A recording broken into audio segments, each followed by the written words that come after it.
Hello everyone, this video is on Divine Comedy, Paradiso, Canto 4, and as we have learned a little bit about Dante and Divine Comedy, we'll talk about the canto here. In this picture you can see Dante and Beatrice. Beatrice is his guide in Paradiso, and in this particular canto 4 we'll learn what Beatrice and Dante think about free will. In Canto 4, as a continuation to Canto 3, Beatrice clarifies certain confusions of Dante. Beatrice perceives that Dante feels torn between two questions. So she seeks to resolve his doubts. Actually, these questions arise from his visit to the sphere of moon, which is described in Canto 3. In Canto 3 he had met two particular souls actually brought a particular doubt into his mind. Not one, actually two questions arises in his mind, and Beatrice tries to resolve his confusion by answering those questions. Now, before we move on to those questions, let's learn who was Beatrice.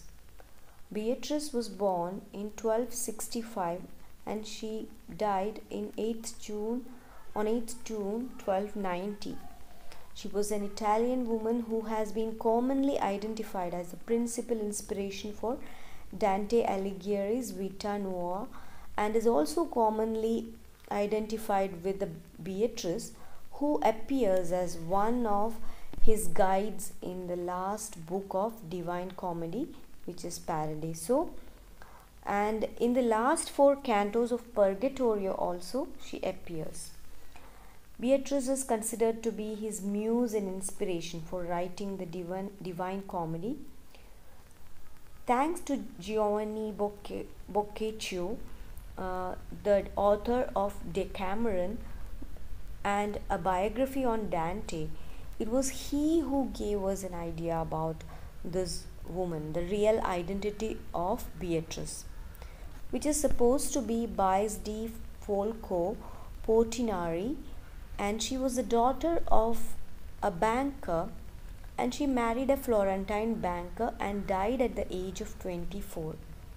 Dante had a kind of admiration for this woman that he brought her into his literary works. In this picture you can see the characters, like Dante is looking at Beatrice who is walking with her friends, and Dante had a kind of admiration for her which can be considered as a courtly love. Courtly love was a very formal and sometimes secret, often unrequited kind of love, and a person who is in a courtly love usually will have a respectful admiration for a lady, which can be seen in Dante's writings about Beatrice. In Divine Comedy, we find that Beatrice takes over as guide from Latin poet Virgil. Virgil was the guide of Dante in Inferno, or the Hell. He actually was not able to enter the paradise because he was a pagan. He lived before Christianity, and so Beatrice becomes the guide of Dante.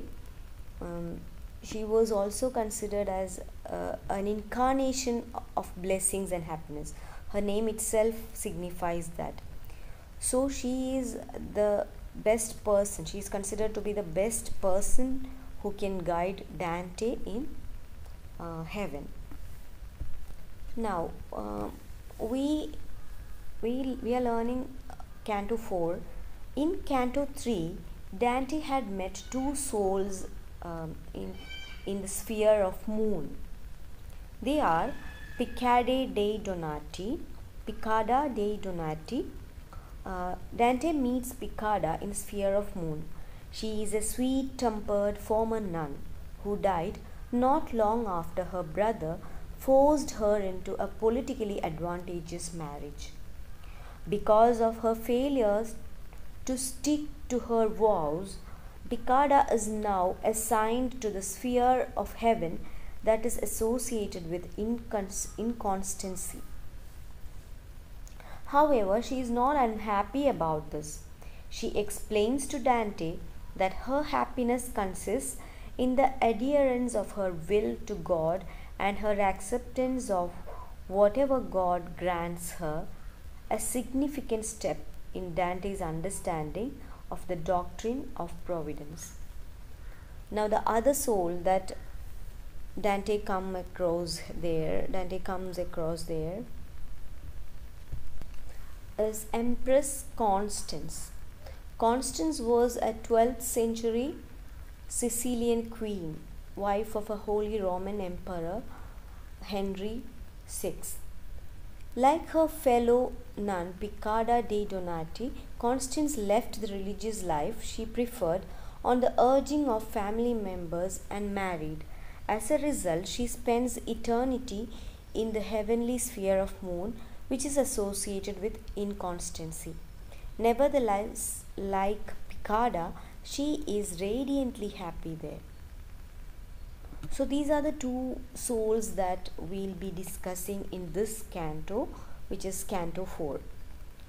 So in Canto 4, Dante has two pressing doubts that he needs to have resolved.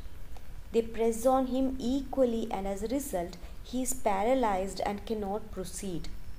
In the opening sequences of Paradiso 4, Dante dramatizes his paralysis, forced with two questions that he equally desires to ask, by figuring himself as caught in a dilemma. So look at what is going on in his mind. There is a tug of war in him. He has two doubts, and actually he is unable to actually articulate them to Beatrice. So he compares that to, he uses the analogy of a person who has two equally good dishes before him, like a kind of exotic and tasty dishes kept before him, two equally good dishes, and he is unable to choose between them. Then he says that such a person who is given this choice will starve to death because he is not able to choose. Then he is going on to talk about such choices or such confusions people will be in their life, or animals also will be in trouble in certain cases. Suppose a lamb is standing between two fierce wolves. It doesn't know where to move. Two sides, it has equally terrible situation. What will it do? It won't move an inch. Then a dog has two preys before it, two deers, a hunting dog. It doesn't know where to move, which one to catch. So such confusion may arise in life. So he is in a similar situation according to Dante. So what Dante says is that if in life people, when they are caught in such situations, they will be unable to take a decision or move or act, it's no wonder that I am also unable to do anything, because I am in trouble. I remained silent, but even though I don't pronounce it, I don't articulate it, my face expressed what was inside my mind. It was painted in my looks, and my face spoke for me, even though I didn't use language to speak. So what did Beatrice do? She actually resolved his issue Like Daniel. Daniel is a biblical character who was a wise person, and he was actually someone who helped the emperor Nebuchadnezzar, uh, who was in a fury because his wise men in his land, they were not able to give him a proper interpretation for a dream. He had a dream, and he didn't want any kind of fabricated explanation for his dream. He wanted an explanation, but he wanted it to be true. So he didn't tell the dream itself to any of the wise men in the place.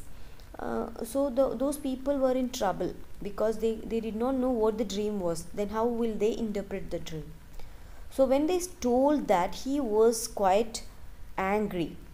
He sentences these people to death. Then at that moment, Daniel received an explanatory vision from God.